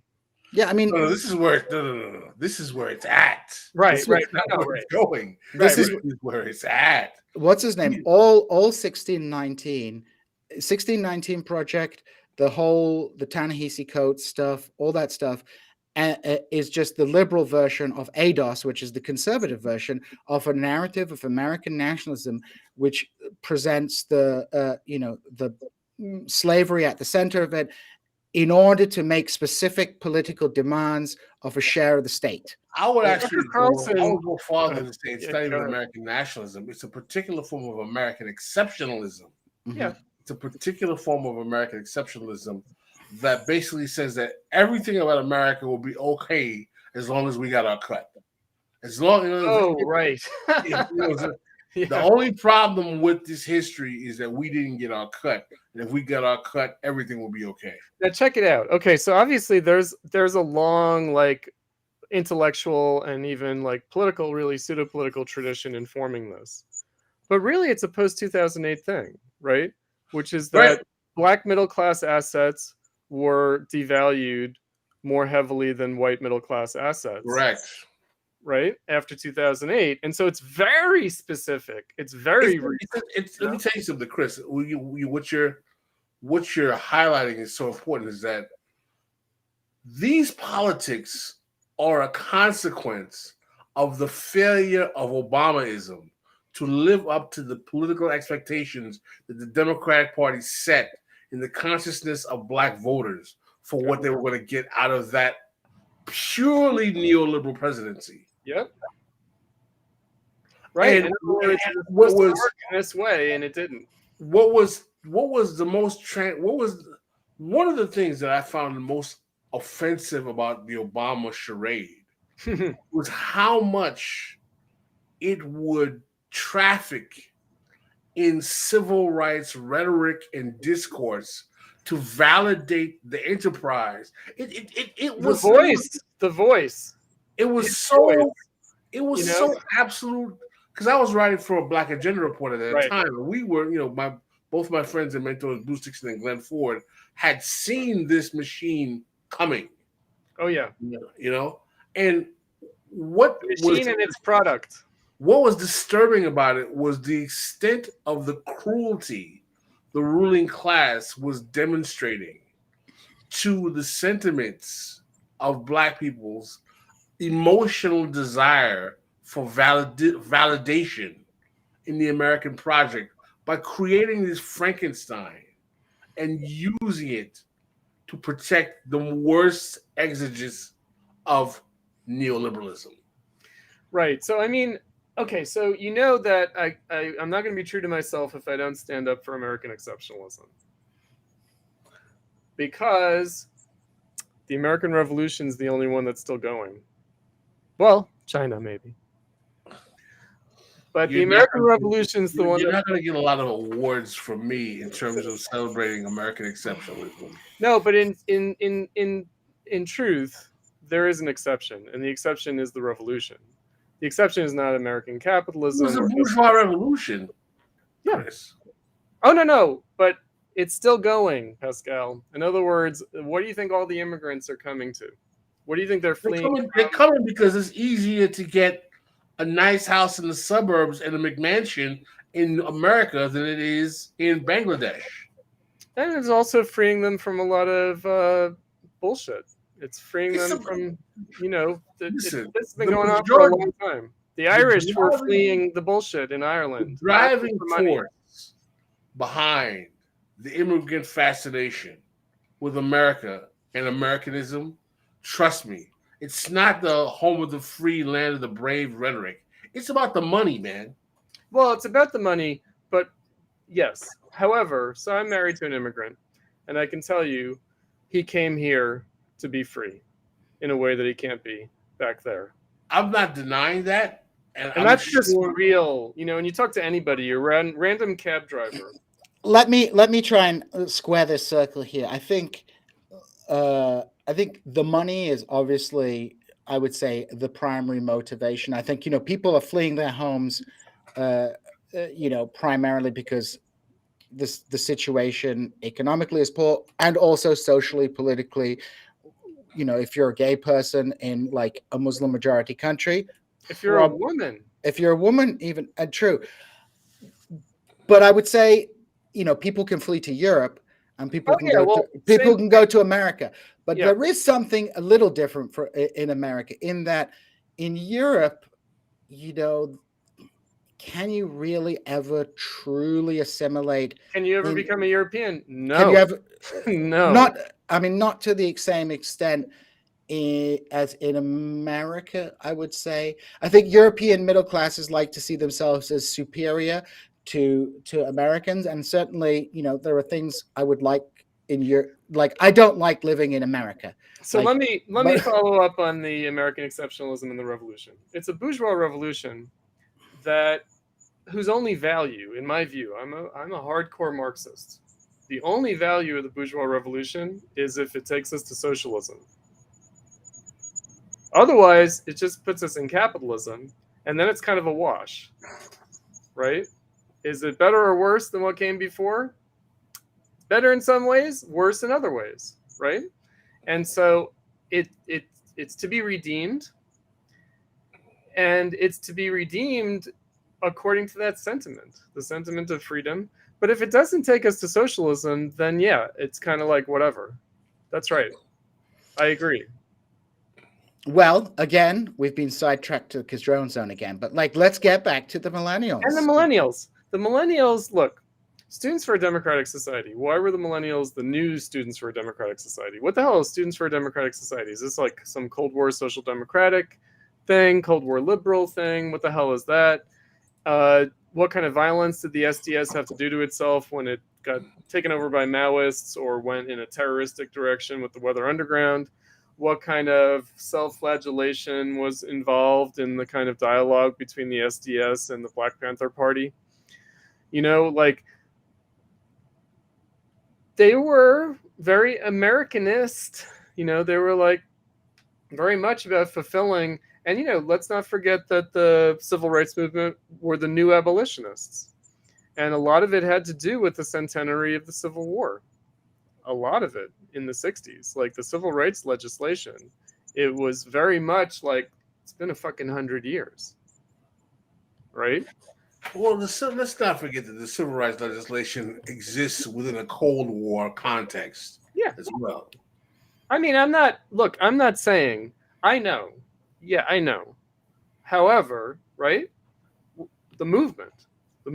Like, in other words, I don't think that the movement should have been reducible to the civil rights legislation. I do not, right? Well, that's a consequence of the Cold War politics of the time as well. Yeah, it's a consequence of the left. It's a consequence of the left not being able to really mobilize people for socialism, and the division on the left. So you had like social democratic left, like A. Philip Randolph and Bayard Rustin, and then you have a kind of a Stalin. Hey man, they tried to propose a freedom budget for all. That didn't work out at time because the Vietnam War was obviously running the budget on that. Right. I mean, that's within the ambit of like capitalist politics. But in terms of like a left that points to a struggle for socialism, right? So I think that the civil rights movement could have advanced to the necessity for the struggle for socialism. The way it did so in the Black Power turn was, again, very limited and distorted and weird, right? So it like kind of flips from a social democratic to a Stalinist kind of framework. Well, I would argue that the move to Marxist-Leninism in away from a social democracy comes as a consequence of fetishizing the international anti-colonial movements that were being, brothers got high on Fanon, man. Fanon is some intoxicating shit, and cats are reading Fanon. They're watching, Fidel and his colonial struggle, colonial struggle. And listen, as someone who was raised by uncles who were MLs in that period, who grew up in a kind of colonial context, you cannot deny the viscerally intoxicating nature. Yeah, the inspiration. I always like to put it this way: like, it started out that the anti-colonial movement was inspired by the American Black Civil Rights Movement. And then it flipped to the American Black Civil Rights Movement taking inspiration from the anti-colonial struggle. But, if you read Black Skin, White Masks, Fanon, he's clearly inspired by American history. Like, the black struggle in the United States is like his model. He's like, blacks in the US have freed themselves and are still freeing themselves through their struggle, whereas we're like the passive recipients of, emancipation and independence. And, we're being granted our emancipation, we're being granted our independence. The Black Americans have fought for and gotten it themselves, right? But then it flips. By the end of the 60s, it flips to Black Americans taking inspiration from third world nationalism, right? Well, they are the material conditions of Black life in the urban centers in America, where you had the second great migration of Blacks coming from the South to the North, meeting massive deindustrialization, brutal policing, exacerbated the urban tensions that facilitated the rise of those rebellions. That creates the discontent that doesn't make things like a freedom budget for all seem as applicable to the conditions of Black life anymore. Right. I mean, I would just, again, rather than a kind of political versus economic, like a kind of a social democratic kind of economism or a kind of economic reformism versus like a political militancy, I would just say, again, we're dealing with how the socialist movement sort of disintegrated into these two options. Are you going to emphasize class or are you going to emphasize race? And it's like, well, you're going to emphasize politics or are you going to emphasize economics? Really what that's about. And again, race just means racial politics, Democratic Party type shit. But, I would say, again, there was a potential there. And what's striking about the millennials is that they understood that the struggle would have to be different now. At first, they did understand. And they were told by the 60s mentors, by the movement for a democratic society that mentored the new students for a democratic society, they said, don't follow us. Especially on race, don't follow us. Because we didn't solve it, and you guys are going to have to solve it in your own way. right? Because things have changed. Because things have changed, right? The conditions have changed, and what this struggle means, therefore, has changed, right? And again, the connection to just even to make the society more democratic. Again, Students for a Democratic Society, let alone socialist, but just to make it more democratic, social democratic for sure, but also politically democratic. You know, the millennials arrived on a situation where the way of doing things that came out of the 60s and that fed into neoliberalism in the 70s and 80s had reached an impasse. It clearly wasn't working anymore. And again, they had like a variety of experiences that show them the different ways in which the old Washington consensus isn't working anymore. And you know, what's striking is how they abandoned that. And I do see the Bernie campaign as the key moment there. You know, it's a kind of a retread. Bernie was supposed to be what Obama promised, but wasn't, right? And in some ways, Trump was also supposed to be what Obama promised, but failed to be too.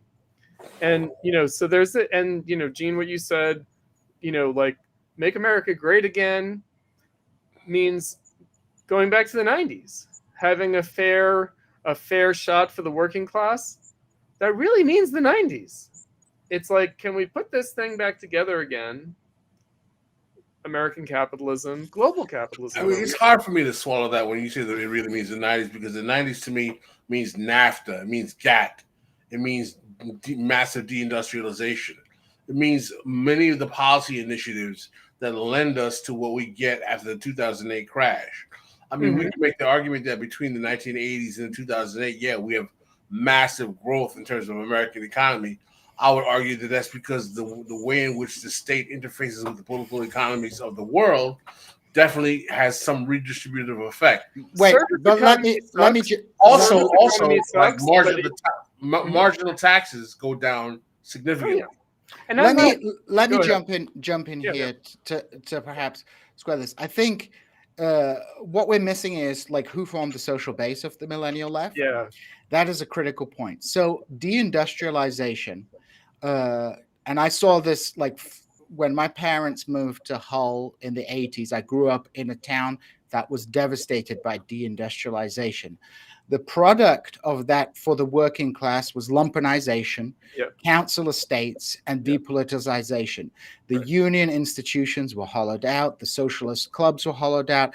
This was repeated all over the north of England. So the millennial left did not come out primarily of, let's say, union organizers, people doing working class jobs, etc., etc.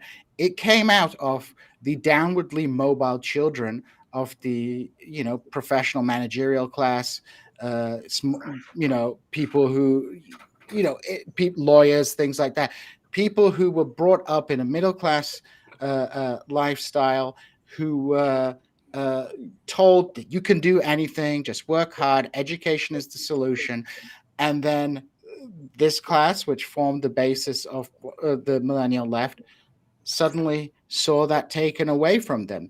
When we talk about the millennial left, in the West at least, we're not really, I think perhaps what's left, it's a university. Millennial class, professional, PMC left. I mean, can I say something about this? Because look, I'm from a working class background, and I'm part of the proletarianized adjunct faculty world, meaning I can't live in Chicago on my income, right? If I wasn't married to someone with a higher income from me, and if I wasn't in a situation where I don't have a mortgage, then, basically where my condo was purchased by my parents as part of their legacy to me, I could not reproduce my labor power. I could not teach. I could not have the job that I have, right? So that puts me in the proletarianized adjunct faculty universe, which is contingent on all sorts of rottenness in academia. It's not some kind of profound structural position. It isn't. It's a kind of an accident of the pathologies of American universities. But being from a working class background, getting involved in Platypus, having students who were better off than me, who were from better off backgrounds than I was, and who were going to be better off than I was, I knew this was not about organizing the working class. In other words, one of the things in the book that you might find lacking is a kind of, socioeconomic analysis, political economy analysis, because I don't think, I could do that, but I also don't think that that's kind of where it's at, meaning it's basically, we are dealing with the wannabe socialist intelligentsia. We are dealing with a middle-class left, and I was aware of the limitations of that. And yet, I think something could be done in that world still, right? In other words, that you could still, like, at an intellectual level, you could at least engage in a kind of historical honesty about the situation that we're in. And so, these writings in this book are my writings on basically capitalist politics, and I'm willing to accept the terms that capitalist politics itself provides, like third way, like this kind of stuff. Like, in other words, like just leaving aside all the Marxism and all the leftism and all the socialism, just put that aside for a second. What's going on here in the realm of capitalist politics, and what does it say about our moment in world history, right? And trying to be imminent to that moment and to sort of accept the ideological appearances, and also deal with how the millennials were groping their way towards some kind of Marxism, some kind of socialism. And yeah, their understanding is really impoverished and limited and weird, and it isn't the same as mine, right? So they have assumptions that I did not have. And I think that's like fruitful and productive. In other words, it's not like I'm going to come in and tell young people, see it my way, see it in the terms that I understood or took for granted, but really take the opportunity of the new generation and the new historical moment to challenge my own assumptions about things. And again, to sort of do that in the context of, okay, let's just look at what's going on right now, right? Let's just say, okay, like Obama promises this, like a New Deal, and he seems to be the heir of the civil rights movement, and he's an anti-war president. So I have like basically 3 articles on Obama's blackness, on his economic reformism, and on his anti-war politics, right? And I just say, what does this really mean, right? Like, what are we really talking about here? Because in none of those domains was it going to be what the millennials might have thought, right? So it's a kind of a complex operation that I was trying to engage in, right? Like, sussing out what are the millennials' assumptions, which are different from mine, but matter more than mine, because these are the young people, meaning my generation, it's over. It's over. In other words, like, I quit the left when I was like 23, and it was over. It's just over, right? Like, my generation, it's over. So the only thing that I can do is say, be true to your own moment, young people. Be true to your own moment, and don't have a canned, ready-made way of blinding yourself to what's going on. And, deal with what they're saying, what the politicians, the policy people, what are they saying? Because they really do mean it. They actually do mean it. And they really believe it, too. They believe it, and they mean it. And yes, it's ideological, and yes, it's covering up all these things about capitalism that I could say. But let's just say this is the way the world looks. This is the way it actually appears to people. And these are the terms in which things are actually being done. Like, in practice, whatever the result is, they think they're doing this in these terms that they're offering, right?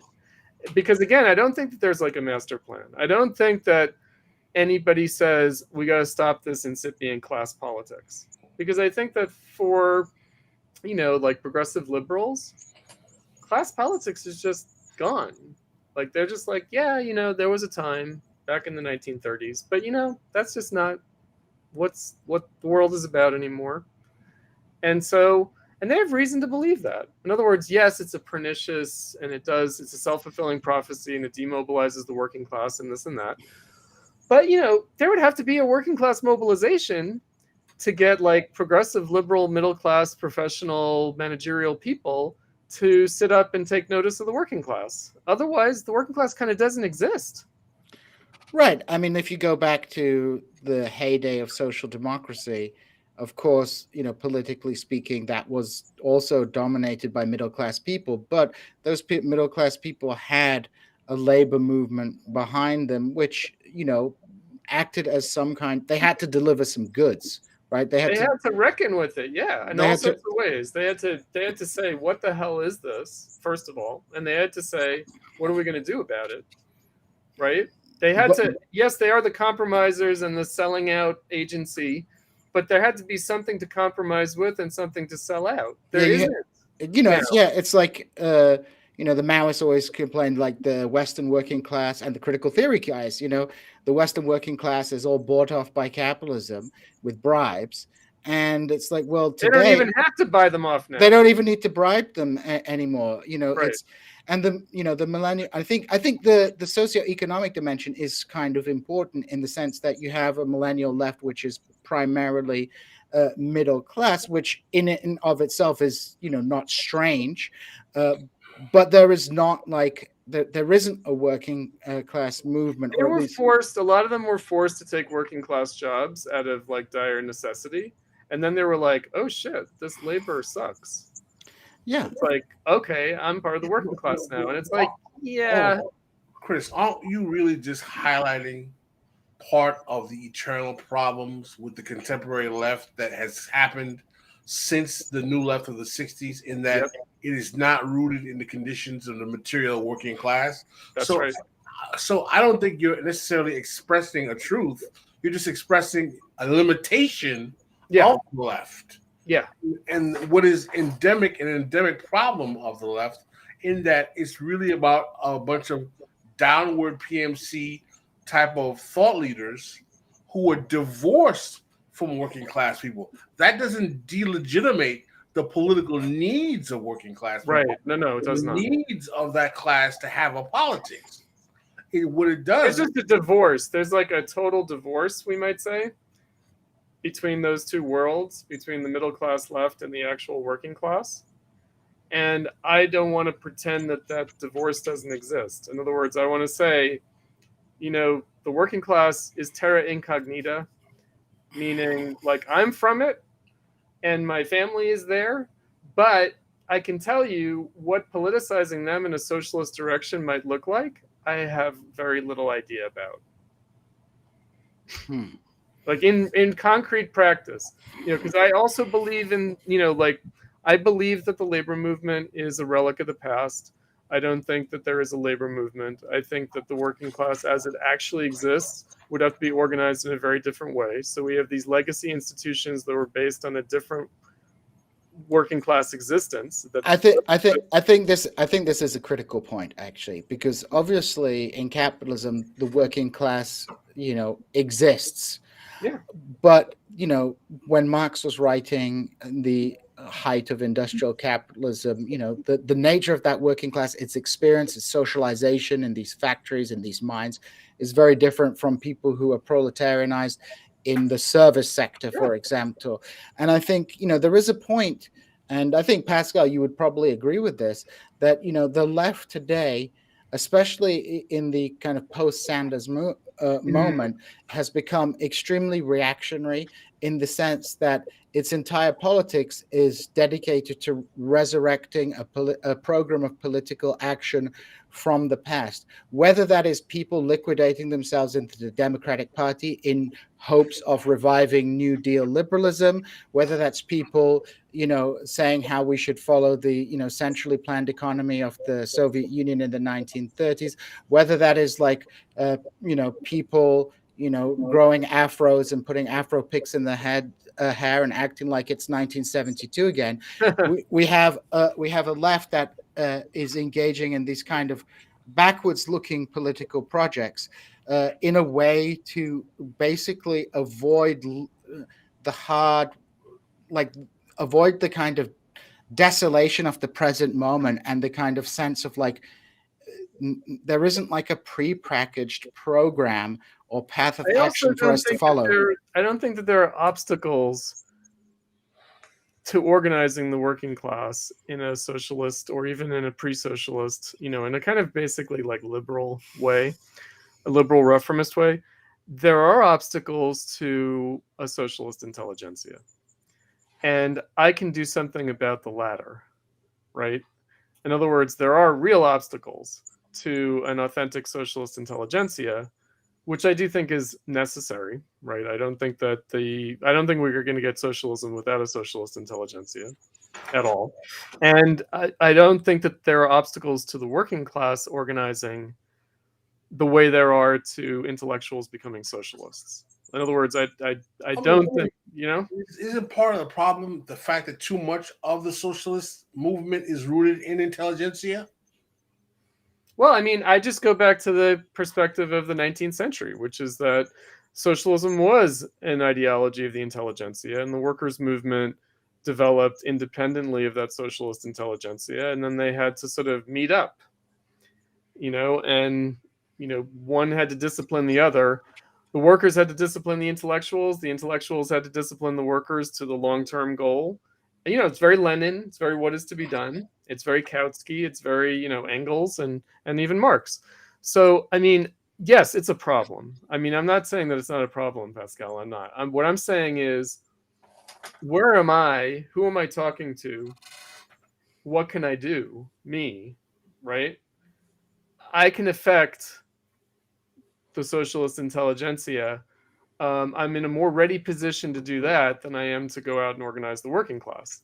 And I can say, okay, these middle class people who might want to become organizers for the working class, they might want to provide like an instrumental role for the workers organizing. But their leftist ideology is going to be a real impediment to that, actually. Right? So what I want to come back to then is like, so you're outlining here the obstacles to the formation of a socialist intelligentsia, but you say there aren't really obstacles. I'll say it provocatively, but the left has ruined blacks and women for socialism. The left has ruined blacks and women for socialism. Why would you say that? Black power, second wave feminism basically put women and blacks out of the game of socialism as intellectuals, right? It doesn't put working class women or working class blacks out of the game for socialism at all, because they're not really touched by this ideology so much. As far as intellectuals are concerned, it's ruined them. What do you think, Pascal? Is that I don't necessarily know how much resonance Black power has intellectually to be affecting. I would make the argument that what has ruined Black people for socialism is not the rise of Black power, but the rise of the Black political class in the post-Black power era. Right. Of course, that's what I mean, though, right? In other words, what it ultimately meant. I'm not going to blame Stokely Carmichael or the Panthers. I'm blaming what they bequeathed to people who could selectively adopt their ideology to justify. Well, I mean, the ultimate obstacle that we're talking about here, Chris, is the absorption of otherized communities into the cultural matrix of the Democratic Party. Yeah, right. Like, cut to the chase, exactly. Right. That's right. No, I mean, so when guess who else did this ruin for socialism? Socialists. Yeah.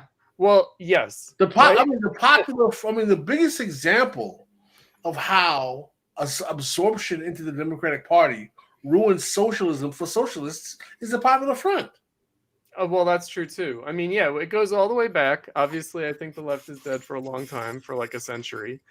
But, I mean, look, maybe I am like a kind of a post-60s person myself, which is sentimentally, it's not like, like Bernie Bros, Brocialists, the dirtbag left. It's not like I'm like, yeah, we're waiting until the straight white guys get on board for socialism because then it's real.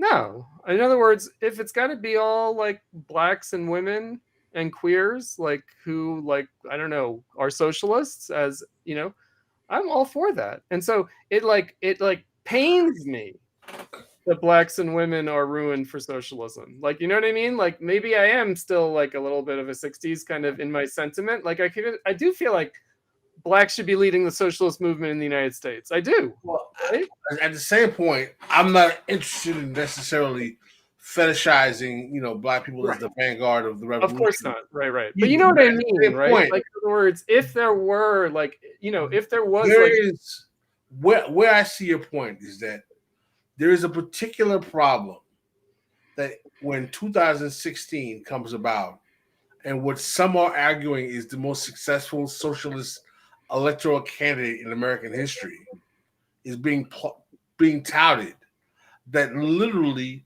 the black media establishment is trying to send out echoes that he is the most racist candidate in the left-wing capital. Ta-Nehisi Coates, man. I mean, that I have to say, like, we've lived through a lot, haven't we? Like, holy shit, where he's like, Bernie Sanders is white supremacy. But I'll still vote for Bernie because it's all white supremacy. Well, listen,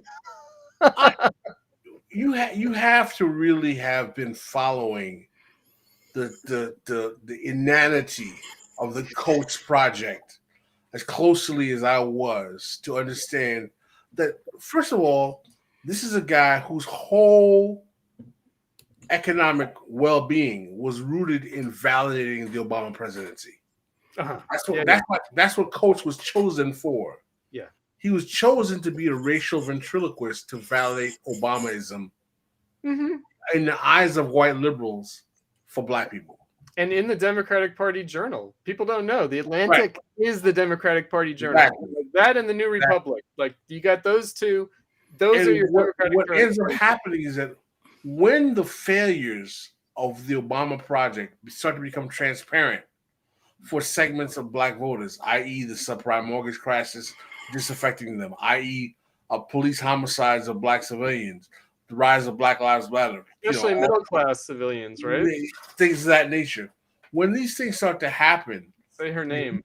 And he's not getting any kind of response from Obama that resonates with him, he starts to turn to these abstractions like, we need reparations. Because one of the most salient comments on reparations that was given to me by my dear friend and mentor, Bruce Dixon, was that anytime you had a black politician in an urban environment, in a city or a mayor that was getting into political trouble with his future, the first thing is that we need reparations. San Francisco, man, like right now.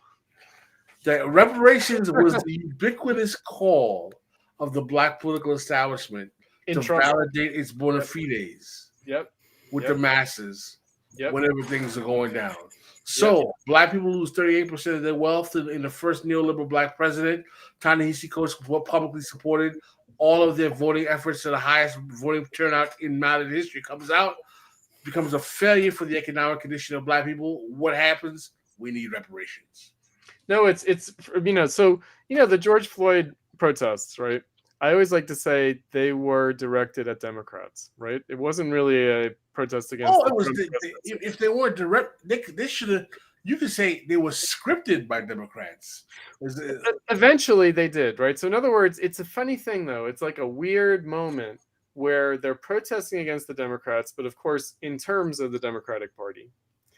Right. So in other words, it's definitely like it has an audience. It's not like a rejection of the Democrats by any means. Right. It's totally beholden to the Democratic Party complaining about the Democratic Party. And it gets turned into, they try to turn it into like an anti-Trump thing, but it really is about like municipal politics, and yes, then there's this kind of ready ideology, reparations. Right, to sort of feed into it, because I think reparations were kicking around in the Obama era, but didn't really like gain traction until. No, I mean, reparations as a political discourse goes back to Queen Mother Moore, the Gary General Convention. It goes back even before that, the 19th century. Now, listen, and my goal here is not to debate the validity of the reparations. My goal is to say is that it has been traditionally used as a political tactic to shore up political bona fides of racial actors at times of crisis, to obscure the fact that their political project has been a failure. That's right. No, I completely agree. And, obviously living in Chicago for the last 30 years, yes, right? Like, I know exactly what you're talking about.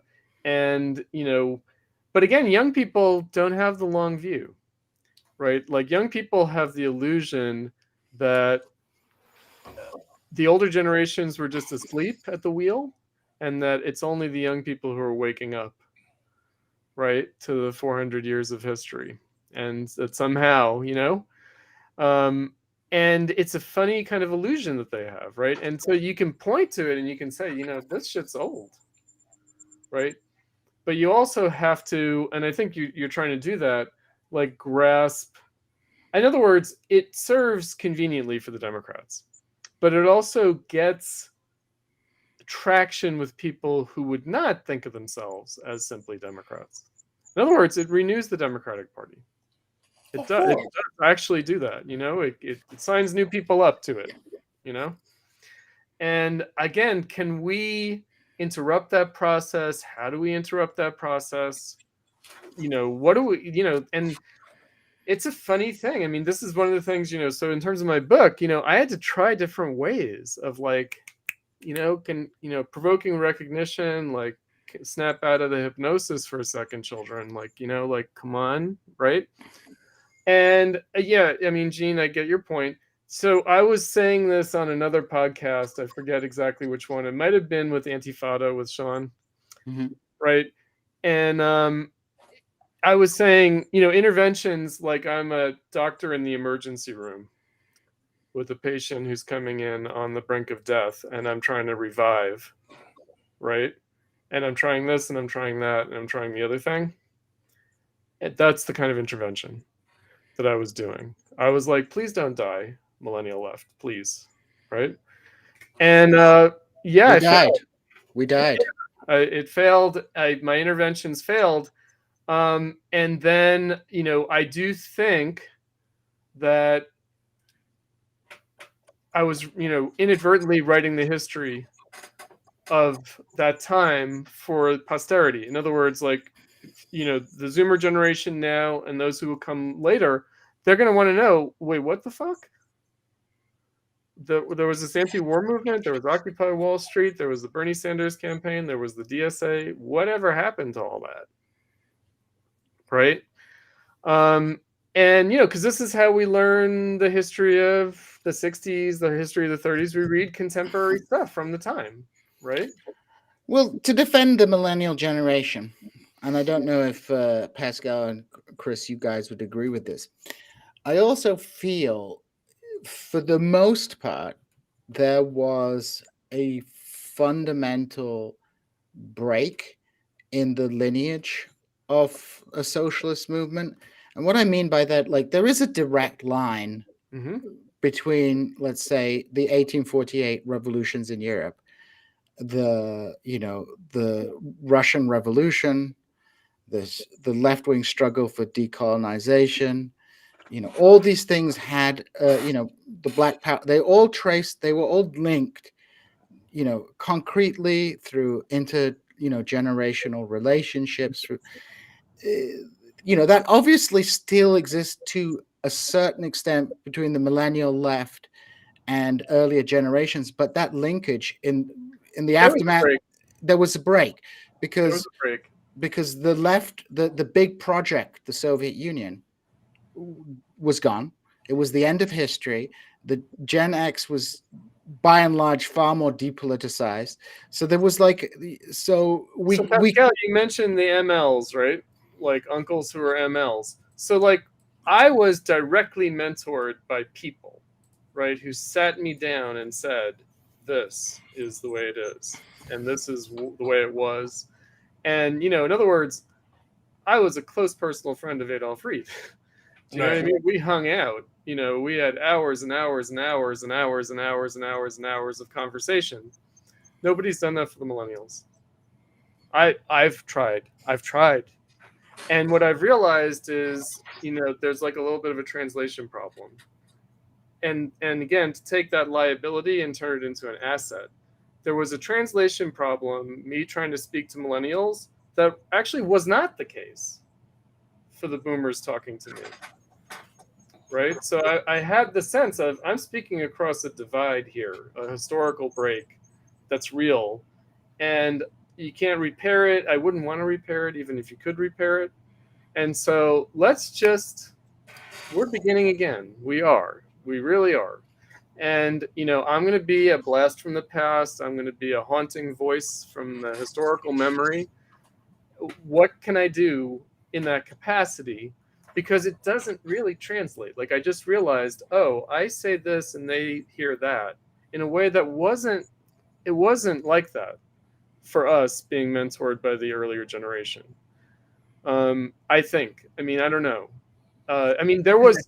That can have a lot to do with other factors, but besides the break, it can have to do with the nature of the way in which they were socialized coming up, the nature of what they consider communication, the fact that we live in digital space where we communicate through digital spaces. There's a lot of reasons, and I'm not saying you're wrong.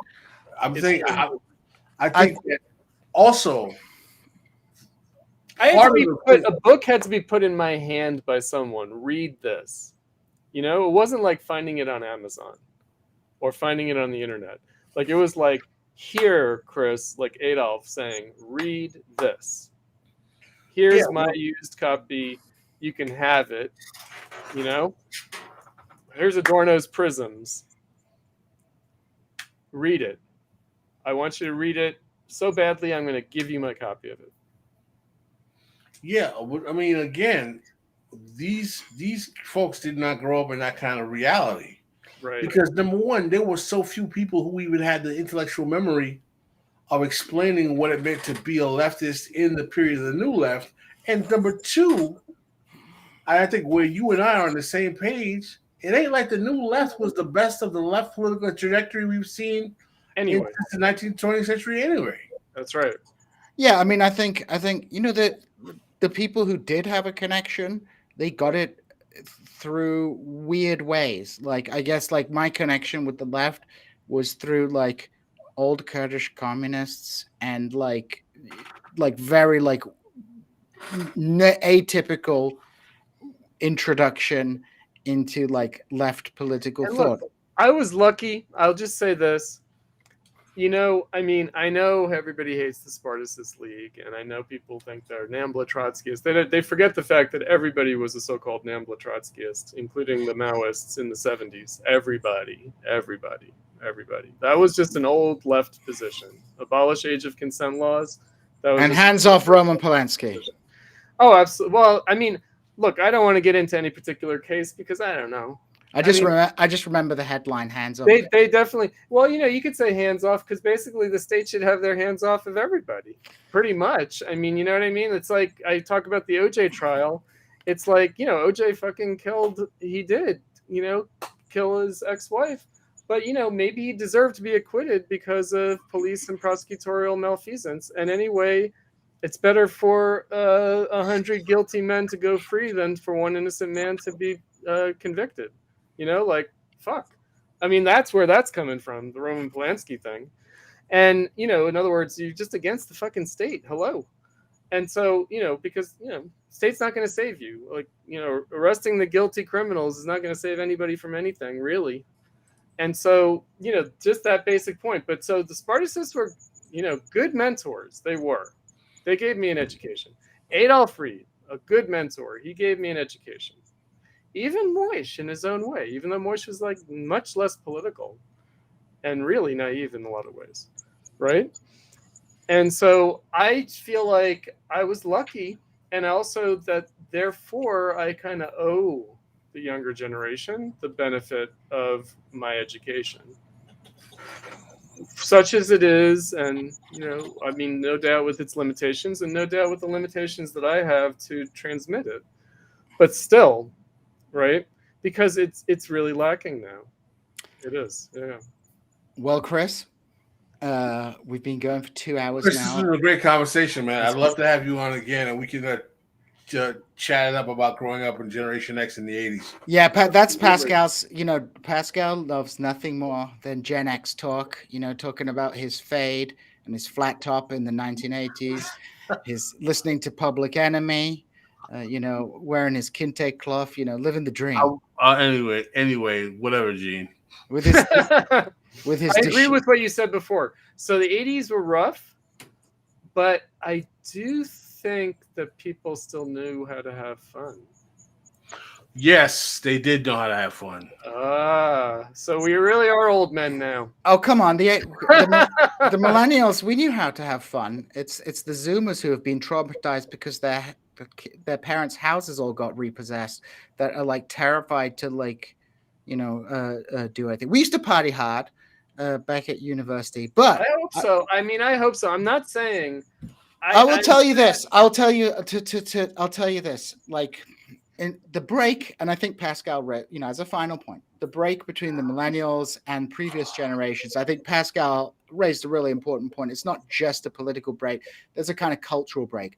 Like, I feel like someone brought up in the 90s has perhaps like more common culture and references to someone brought up today than they do to have somebody brought up in 1960, right? Like, we brought up in an age of like, I know what a computer is. I was brought up in I know the internet. I'm a bit behind because I'm a little older, but we have tell you about this. So there was some crazy thing where Norman Finkelstein had his law students on talking about Supreme Court decisions. And these are young people.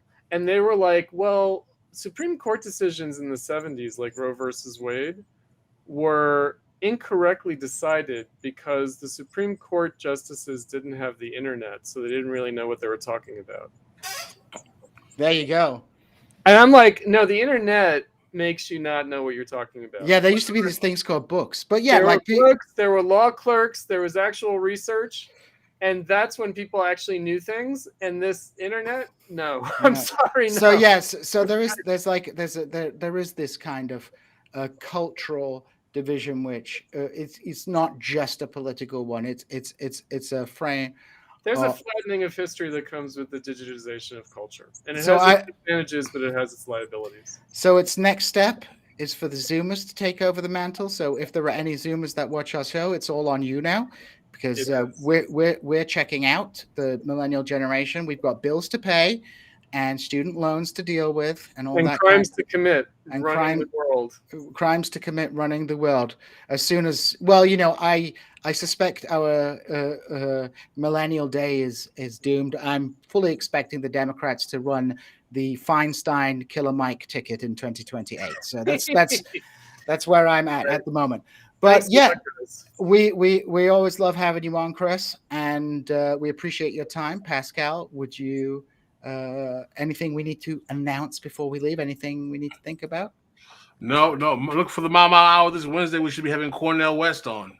Oh, there we go. So it's the big Cornel West interview. If you want to watch the Cornel West interview live, make sure you're a patron and you come into the chat. But it will be broadcast on Wednesday, I believe, Pascal, at 8:00. But if you want to watch it Wednesday at 9 will be broadcast. 9 o'clock Eastern Standard Time. 9 o'clock Eastern Standard Time, it will be broadcast. And if you want to watch it live, make sure you're a patron of TIR, and you can watch it at 8 o'clock. 8 o'clock Eastern Standard Time. And with those magic words, Pascal, we are out.